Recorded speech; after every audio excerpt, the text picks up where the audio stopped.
Jadi temanya itu tentang implikasi segambaran dengan Allah. Implikasi itu apa sih?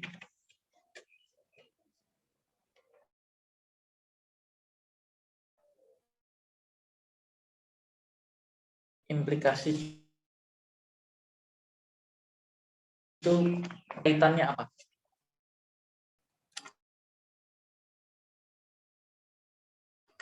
Hubungannya apa? Jadi ketika tidak serupa dengan terkaitannya. Kalau manusia diciptakan menurut gambar dan rupa Allah, apa implikasinya? Apa keterkaitannya?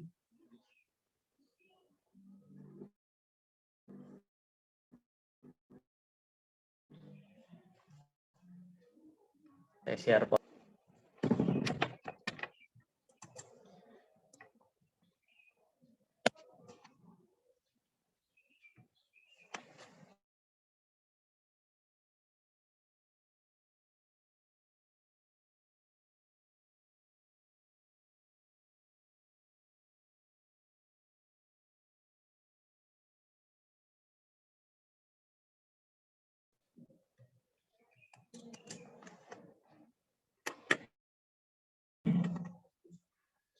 Oke, apakah sudah terlihat?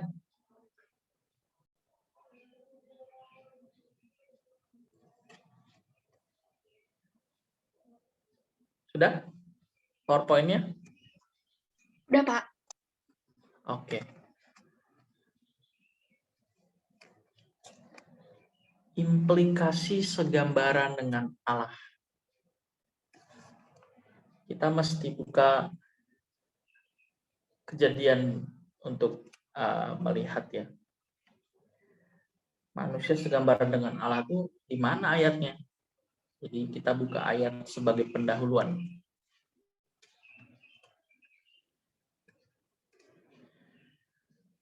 Kejadian 1 ayat 26-27.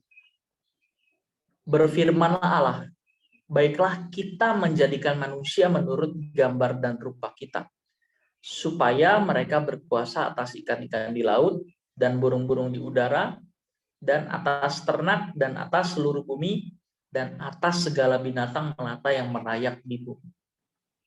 Ayat 27, maka Allah menciptakan manusia itu menurut gambarnya.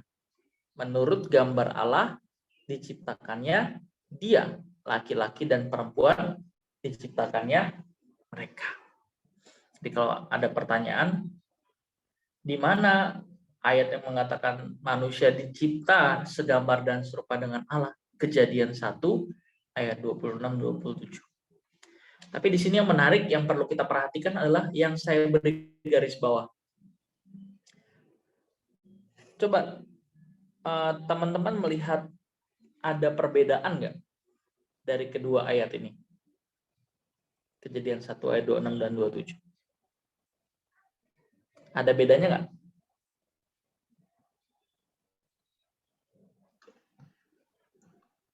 Kalau yang ayat 26 itu gambar dan rupa kita. Kalau yang ayat 27 menurut gambarnya. Berarti yang beda di mana?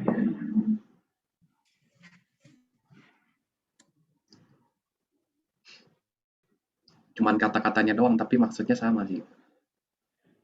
Nah, ini kita perlu bahas nih. Banyak orang, termasuk para teolog, mengartikan kata segambar dan serupa itu sama, sinonim. Kata gambar dan rupa itu diartikan sinonim. Sinonim artinya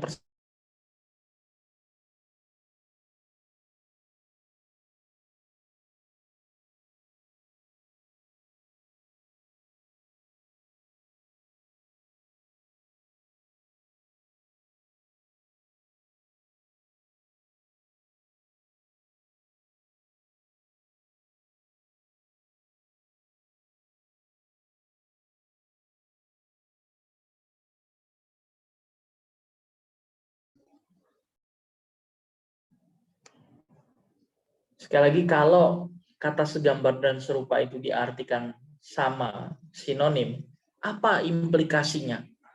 Apa kaitannya sama hidup kita? Apa aplikasinya? Bagaimana penerapan? Nah, kadang ini ayat ini dijelaskan hanya umum saja. Jadi manusia dicipta menurut gambar dan rupa Allah, menurut citra Allah, dalam bahasa Latin imago Dei. Betul ya? Kita seringkali hanya mendapat penjelasan yang sifatnya umum. Nah, sekarang mau kita bedah nih.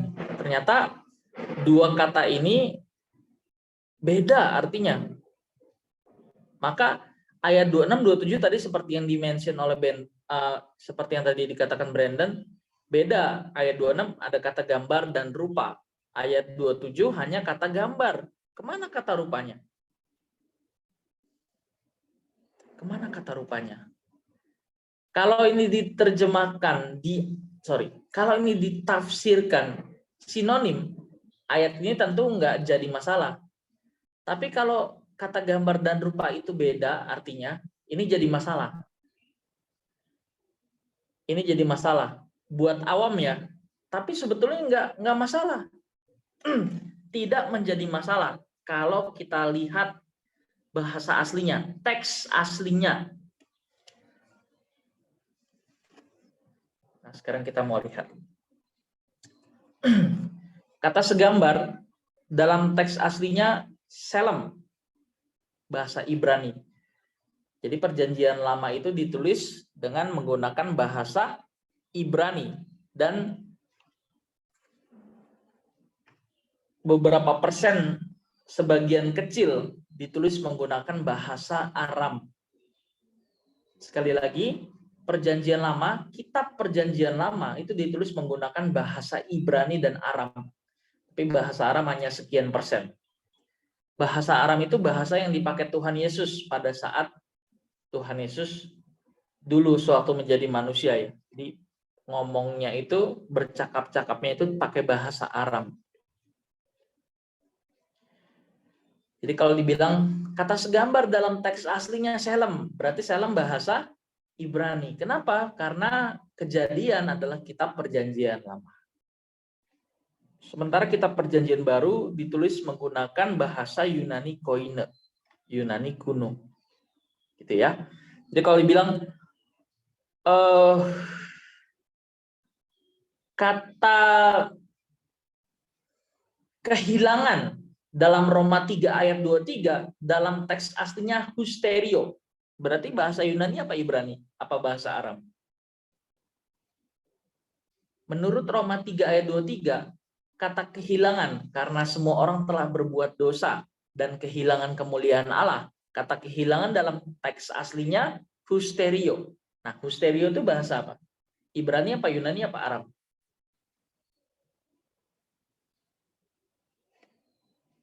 Bahasa apa? Bahasa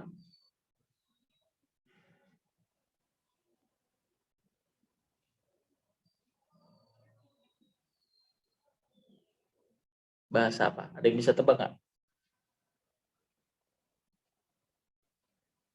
Kata kehilangan dalam Roma 3 ayat 23, teks aslinya husterio. Husterio itu bahasa apa ya? Yunani, Ibrani apa Aram?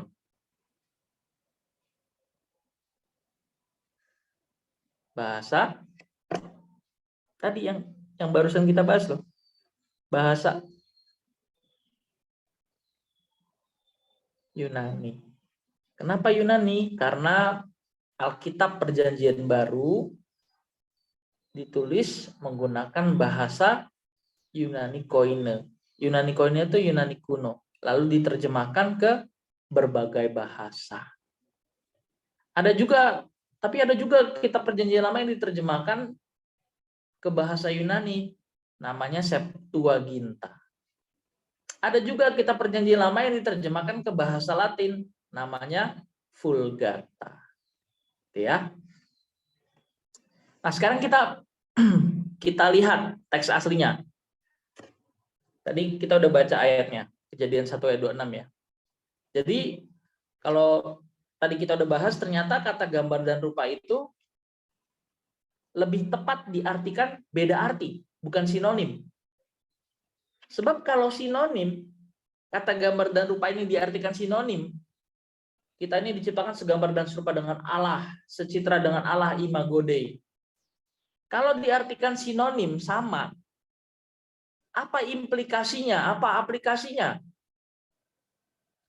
Menurut saya nggak ada.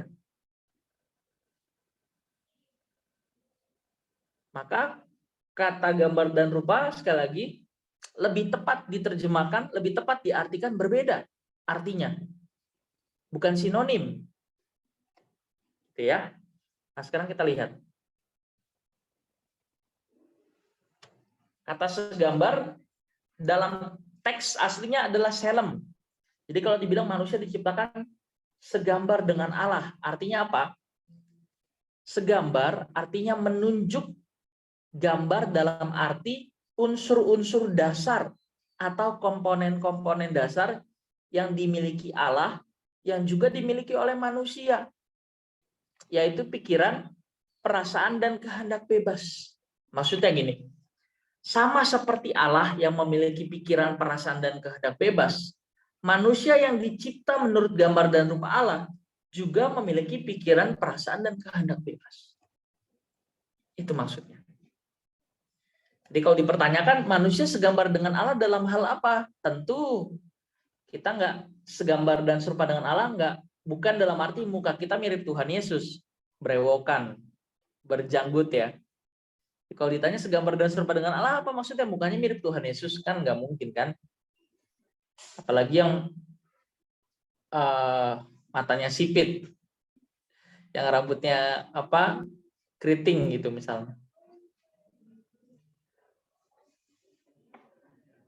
Jadi apa segambar? Segambar artinya menunjuk gambar dalam arti unsur-unsur dasar yang dimiliki oleh Allah, yang juga dimiliki oleh manusia, yaitu pikiran, perasaan, dan kehendak bebas.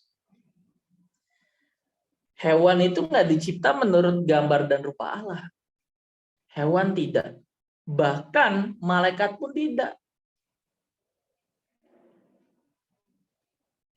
Makhluk manusia yang dicipta menurut gambar dan rupa Allah. Hewan tidak. Malaikat pun tidak. Kok malaikat enggak? Ya enggak ada datanya di Alkitab. Jadi bisa jadi iya, bisa jadi enggak. Tapi daripada kita menebak-nebak, karena datanya memang enggak ada di Alkitab, maka bisa dikatakan tidak. Kalau manusia kan jelas, Kejadian 1 ayat 26. Baiklah kita menciptakan manusia menurut gambar dan rupa kita. Nah, ini juga perlu dipersoalkan. Kata kita di Kejadian 1 ayat 26 itu siapa? Kita. Kita tuh, kata kita itu jamak apa singular? Kata kita itu jamak apa singular? Jamak atau satu? Kata kita. Kita harusnya jamak sih, tapi kalau di situ nggak tahu. Oke. Kita harusnya jamak sih. Tapi soalnya itu K-nya gede. Nah, nice. K-nya besar. Nah, siapa kira-kira? Allah ya sih. Allah. Nggak tahu sih, Pak. Allah bersama malaikatnya? Bisa? Allah Tritunggal.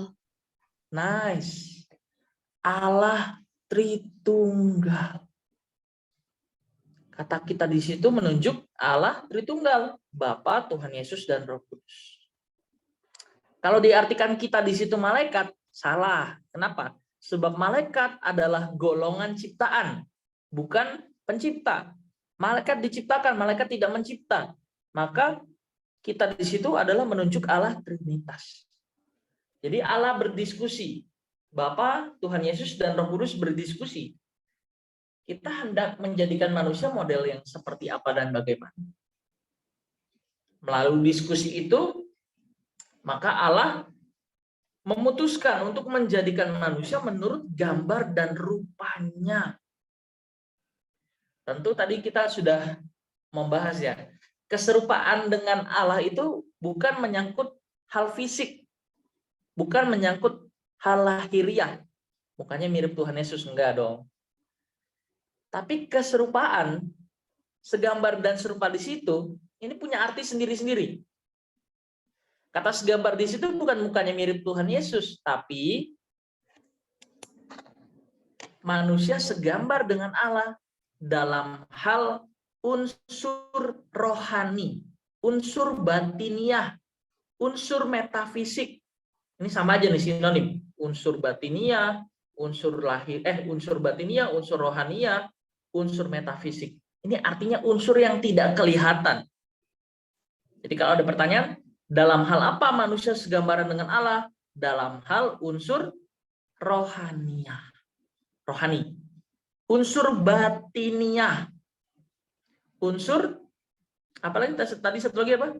Metafisik. Fisik yang kelihatan, metafisik yang tidak kelihatan. Sekali lagi saya ulang. Dalam hal apa manusia segambar dengan Allah? Dalam hal unsur rohani, unsur batiniah, unsur metafisik. Apa yang nggak kelihatan? Pikiran, perasaan, dan kehendak bebas. Nangkep? Bisa dipahami penjelasannya? Ada yang mau tanya dulu? Kalau nggak ada kita lanjut ya. Oke. Sekarang kita bahas kata rupa. Kata serupa dalam teks aslinya demut. Demut artinya keserupaan yang menunjuk kepada kualitas atas unsur-unsur dasar tadi. Demut itu menunjuk kualitas. Kualitas apa? Kualitas pikiran, perasaan, dan kehendak bebas.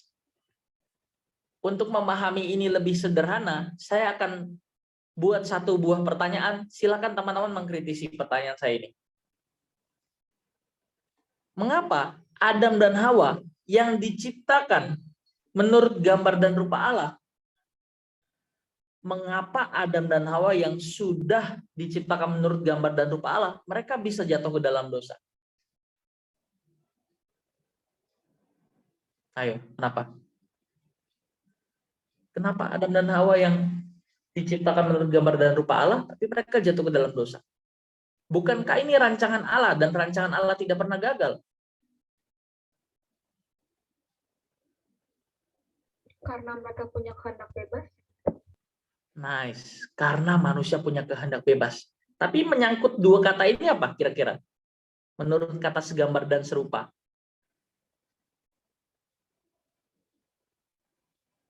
Oke, saya tambahkan sedikit pertanyaannya ya.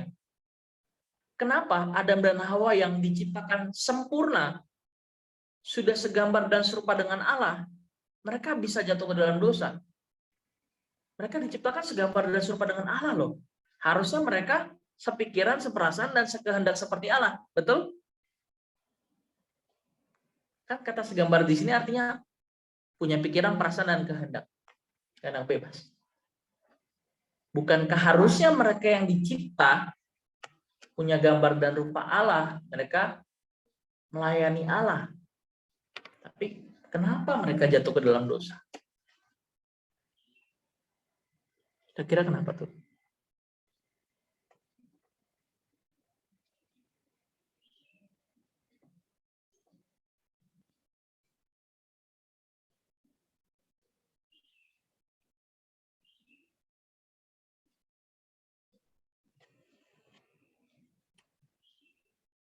Ada yang mau coba jawab? Tadi ada yang jawab kehendak bebas. Deodora yang jawab ya tadi ya. Ya betul, nggak salah juga sih. Tapi menyangkut dua kata ini, kira-kira apa sih masalahnya? Kan Adam dan Hawa udah diciptakan segambar dan serupa dengan Allah. Kenapa mereka jatuh ke dalam dosa?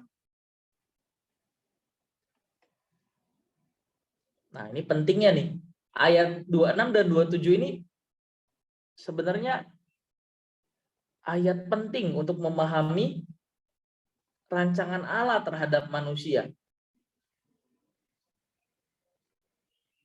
Oke, saya kasih clue ya. Saya kasih clue. Ini berkaitan dengan pertanyaan tadi. Kira-kira Tuhan menciptakan tumbuhan dan segala sesuatu yang Tuhan ciptakan pada masa Adam diciptakan, itu langsung jadi apa perlu ditumbuhkan dan dirawat lagi?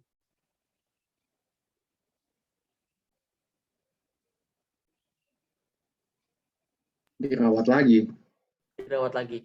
Oke, saya membenarkan jawaban itu. Sekarang jawab pertanyaan tadi. Kenapa Adam dan Hawa yang dicipta sudah sempurna segambar dan serupa dengan Allah, mereka malah jatuh ke dalam dosa? Bukankah itu menjadi kesempurnaan yang memalukan?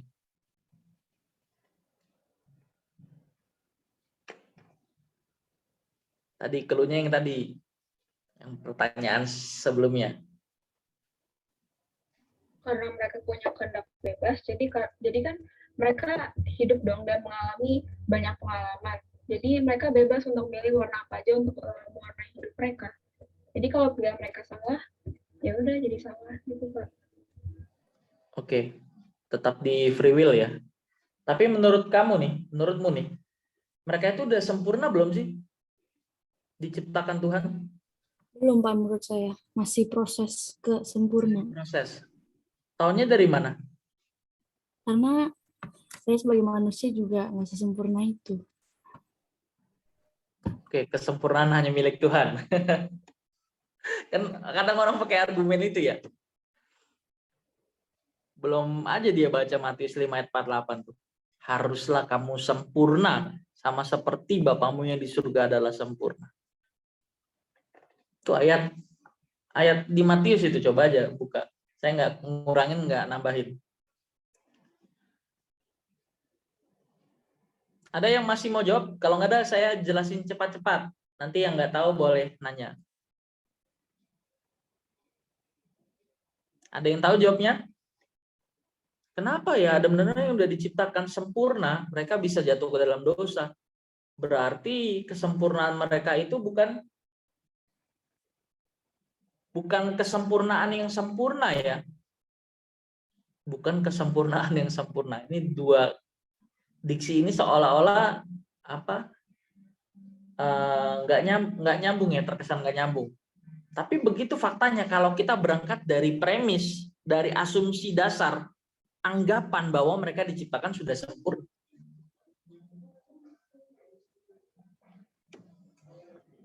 Jadi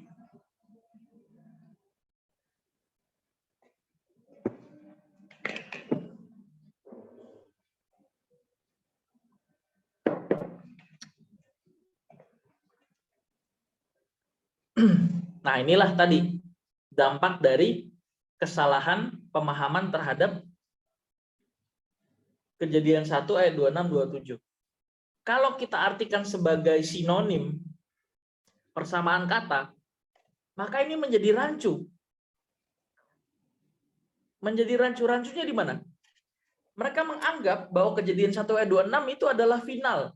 Tuhan menciptakan Adam dan Hawa, jebret, final, langsung sempurna, langsung segambar dan serupa dengan Allah. Betul? Nangkep yang saya jelasin? Bisa ikutin penjelasan saya?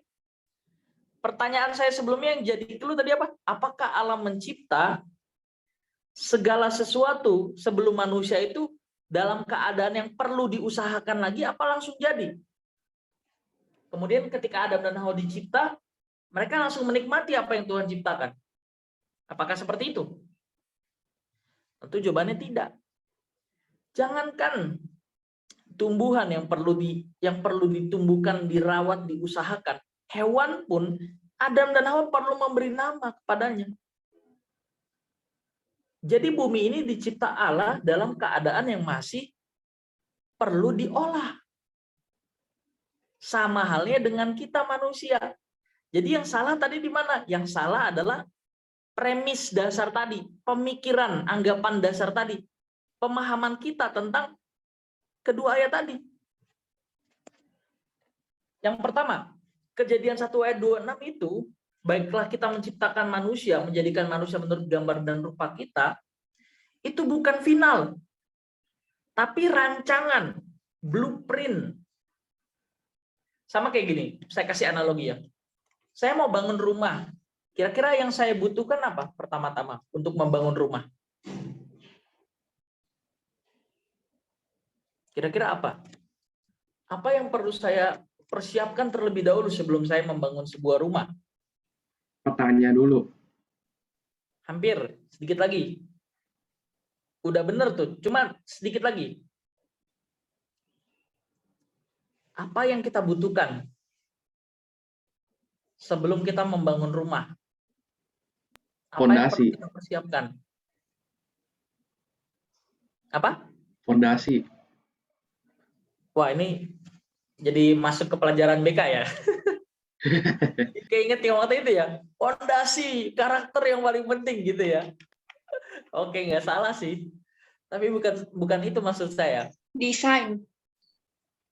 Sedikit lagi namanya apa? Desain, Sketsa. betul. Diksi lain. Sketsa. Apa? Gambaran, Pak. Gambaran, betul. Rancangan, gambaran, blueprint, itu yang saya maksud. Kan nggak bisa, ya ada juga sih orang yang bangun rumah main bangun-bangun aja, tapi kan pasti ya terserah dia ngalir standar begitu. Tapi kalau kita mau bangun rumah yang ideal sesuai dengan keinginan kita, itu perlu namanya rancangan. Allah juga punya rancangan. Di dalam rancangan itu terdapat tujuan. Yang pertama. Yang kedua terdapat harapan. Baiklah kita menjadikan manusia menurut gambar dan rupa kita. Itu baru rancangan, belum final. Kalau dikatakan manusia diciptakan jebret langsung sempurna, segambar dan serupa dengan Allah, maka kesempurnaan itu menjadi kesempurnaan yang memalukan. Sebab pada akhirnya Adam dan Hawa jatuh ke dalam dosa. Right? Di mana buktinya? Kejadian 3. Manusia jatuh ke dalam dosa.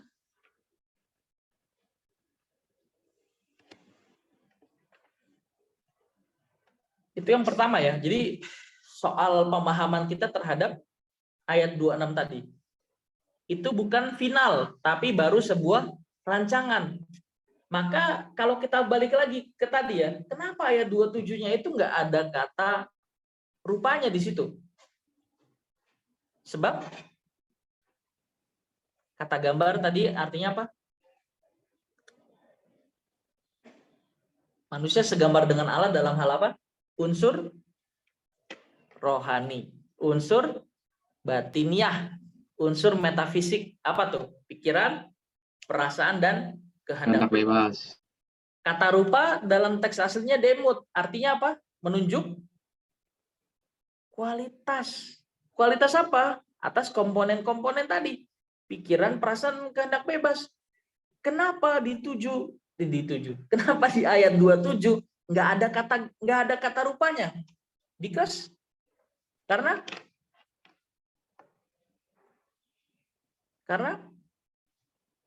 kata rupa tadi apa teks aslinya? Demut ya. Artinya mengacu atau menunjuk pada kualitas. Kenapa di ayat 27 nggak ada kata rupanya? Karena rupa itu, karena kualitas atas pikiran, perasaan, dan kehendak bebas itu perlu diusahakan manusia itu sendiri. Nangkep? Kejadian 1 ayat 26 ini bukanlah bicara penciptaan yang sudah final. Manusia langsung diciptakan sempurna segambar dan serupa dengan Allah. Langsung ngerti kehendak Allah. Enggak begitu. Tadi bicara apa? Ayat 26 bicara apa? Bicara soal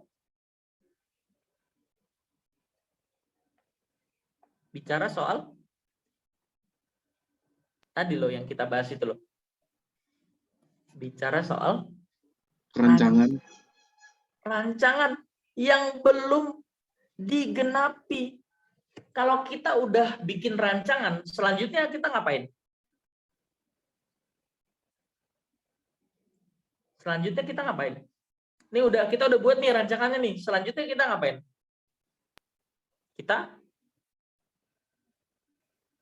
Dicek lagi bagaimana kekuatan bangunannya itu. Oke, setelah itu apakah hanya menjadi gambar saja? Setelah itu Dibangun. dibangun. Sama hal kayak ibu kota baru nanti kita nih, yang bernama Nusantara itu rancangannya keren banget. Tapi nanti kita lihat apakah jadinya itu sesuai dengan rancangan itu. Bisa jadi tidak. Atau belum tentu pasti mirip atau sesuai.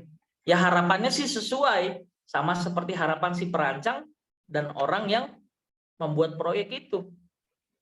Tapi apakah dalam pelaksanaannya, pembangunannya itu sesuai dengan rancangan itu? Tergantung yang ngebangun, dia ngerti apa enggak. Sama halnya dengan kita.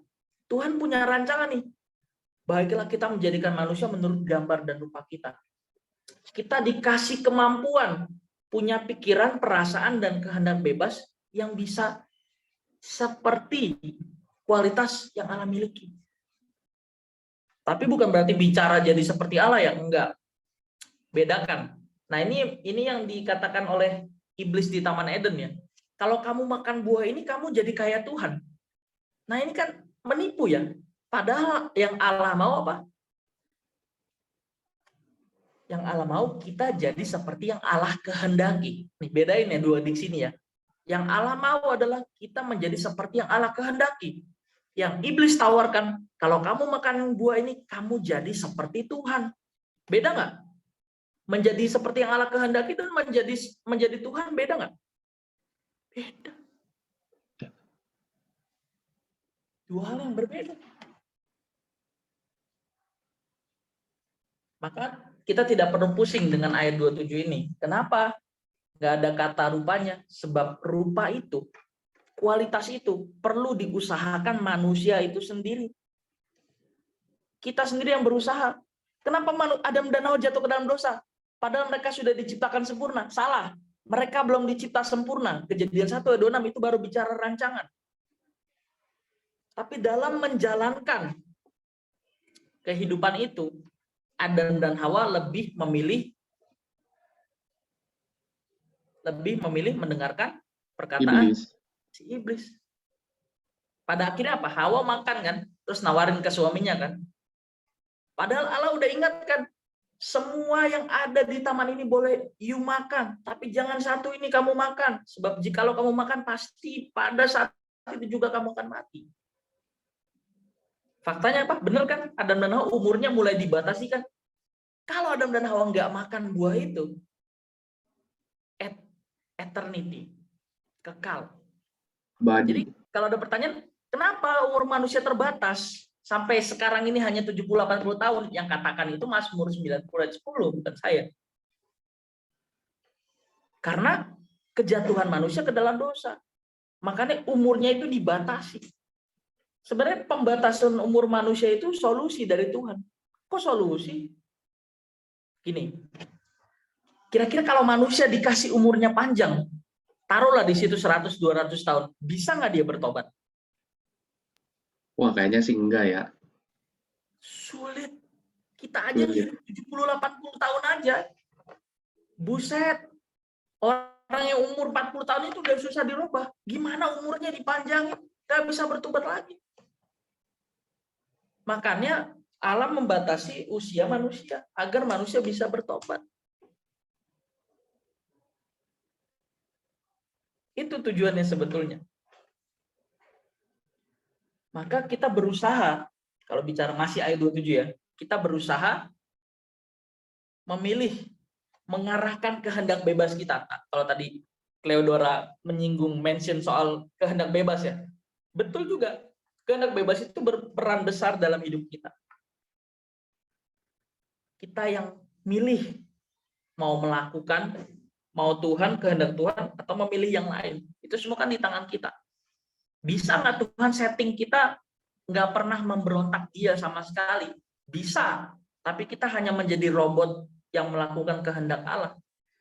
Kalau Allah menciptakan manusia, lalu Allah tidak menempatkan kehendak bebas atas diri manusia, maka Allah menjadi Allah yang tragis. Allah menjadi Allah yang tragis, sebab Allah dicintai bukan atas dasar kerelaan. Allah dicintai bukan atas dasar ketulusan. Kenapa manusia dikasih kehendak bebas? Karena Allah menghendaki kerelaan. Allah menghendaki ketulusan. Allah tidak paksa. Maka ketika Adam dan Hawa makan buah itu, apakah Allah meneriaki? Woi, jangan. Allah teriakin nggak? Enggak. Tapi di awal Allah ingetin. Semua yang ada di taman ini boleh kamu makan, tapi jangan satu yang kamu makan. Kalau kamu makan, kamu pasti mati. Allah ingetin, tapi Allah nggak paksa. Allah tidak memaksa.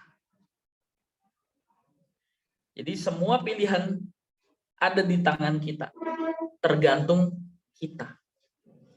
Cuma yang perlu yang menjadi masalah adalah pikiran itu menggerakkan keinginan. Keinginan itu menggerakkan kemauan. Apa yang kita lihat, apa yang kita dengar, menentukan apa yang kita pikirkan. Apa yang kita pikirkan menentukan apa yang kita rasakan dan kita inginkan. Apa yang kita rasakan dan kita inginkan menentukan apa yang kita lakukan.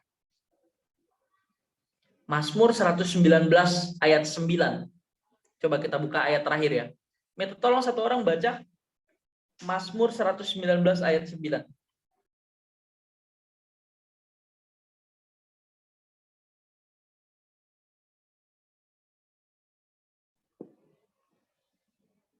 Siapa? Sudah ketemu?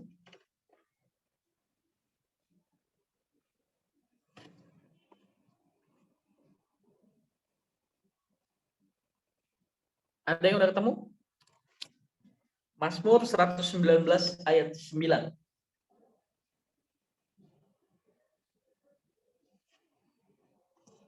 Yang udah ketemu boleh baca. Saya hafal sih, cuma nggak apa-apa biar teman-teman baca aja.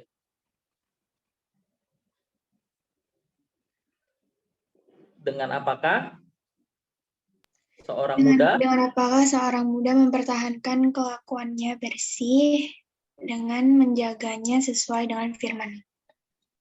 Dengan apakah seorang muda mempertahankan kelakuannya bersih dengan menjaganya sesuai dengan kebenaran firman.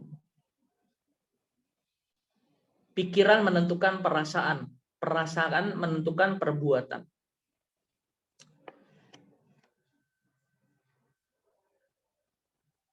Yang kita lakukan itu ya, yang kita lakukan itu kebanyakan pengambilan keputusan kita itu bukan berasal dari sini. Tapi dari ini, nurani. Alam bawah sadar. Alam bawah sadar itu apa? Karakter. Jadi seakan-akan kita itu digerakkan. Jadi kalau ada pertanyaan, mana yang lebih dulu? Kita yang membentuk kebiasaan atau kebiasaan yang membentuk kita? Jawabnya apa? Mana yang lebih dulu? Kita yang membentuk kebiasaan atau kebiasaan yang membentuk kita?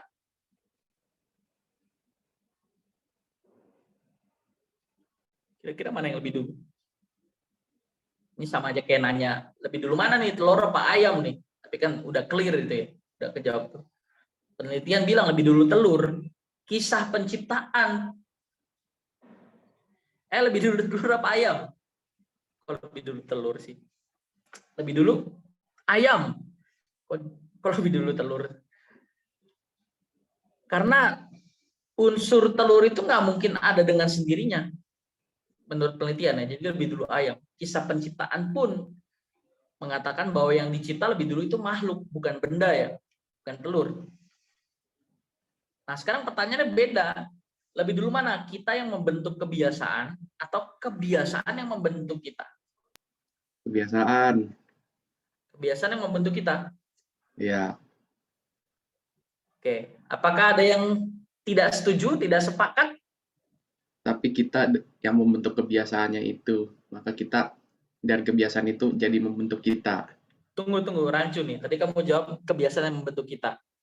Pertanyaannya adalah kita yang membentuk kebiasaan, mana yang lebih dulu? Kita yang membentuk kebiasaan atau kebiasaan yang membentuk kita?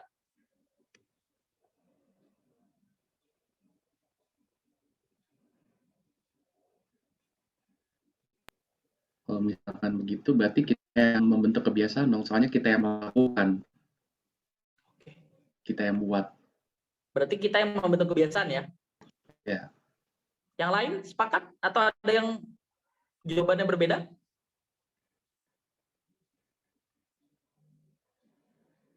Oke. Jawabnya adalah kita yang membentuk kebiasaan awalnya. Namun pada akhirnya kebiasaan yang akan membentuk kita. Saya ulang sekali lagi nih pertanyaannya ya, sama jawabannya ya. Mana yang lebih dulu? Kita yang membentuk kebiasaan atau kebiasaan yang membentuk kita? Jawabnya adalah kita yang membentuk kebiasaan. Namun pada akhirnya kebiasaanlah yang akan membentuk kita. Maka kadang keputusan-keputusan yang kita ambil seakan-akan itu keputusan terbaik, padahal itu dipengaruhi alam bawah sadar, kebiasaan tadi karakter. Maka sering sekali saya katakan, baik di pelajaran BK maupun Bina Iman, kalau kita mau berubah apanya dulu? Masih ingat nggak coba? Ada dua. Kalau kita mau berubah, lakukan dua hal. Satu, masih ingat nggak? Satu,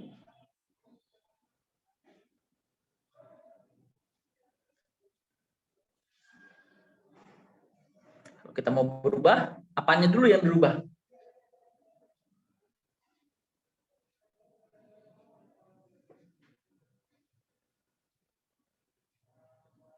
Satu, mindset, cara memandang. Ini yang mesti dirubah pertama kali.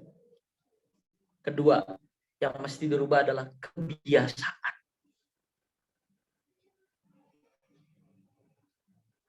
Pikiran menentukan perasaan, perasaan menentukan keinginan, keinginan menentukan perbuatan. Roma 12 ayat 2 bilang, janganlah kamu menjadi serupa dengan dunia ini, tetapi berubahlah oleh pembaharuan budimu, pembaharuan pikiran, supaya kamu bisa membedakan manakah kehendak Allah, apa yang baik, yang berkenan, dan yang sempurna. Oke, kita cukup sampai di sini dulu. Ada pertanyaan? Mau nanya, Pak. Ya. Kalau kira-kira Adam dan Hawa nggak makan apel itu, apakah kita bakal jadi abadi? Yes. Eternity.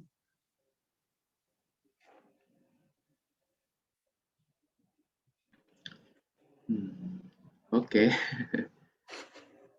Enak ya kalau ngejawab pertanyaan kayak gini ya. Ada lagi?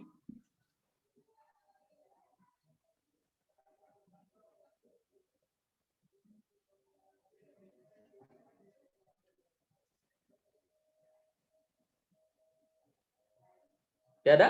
Cukup? Oke, kita lanjut minggu depan ya. Kita belum masuk ke implikasinya. Tadi baru pemahaman dasar tentang segambar dan serupa dengan Allah.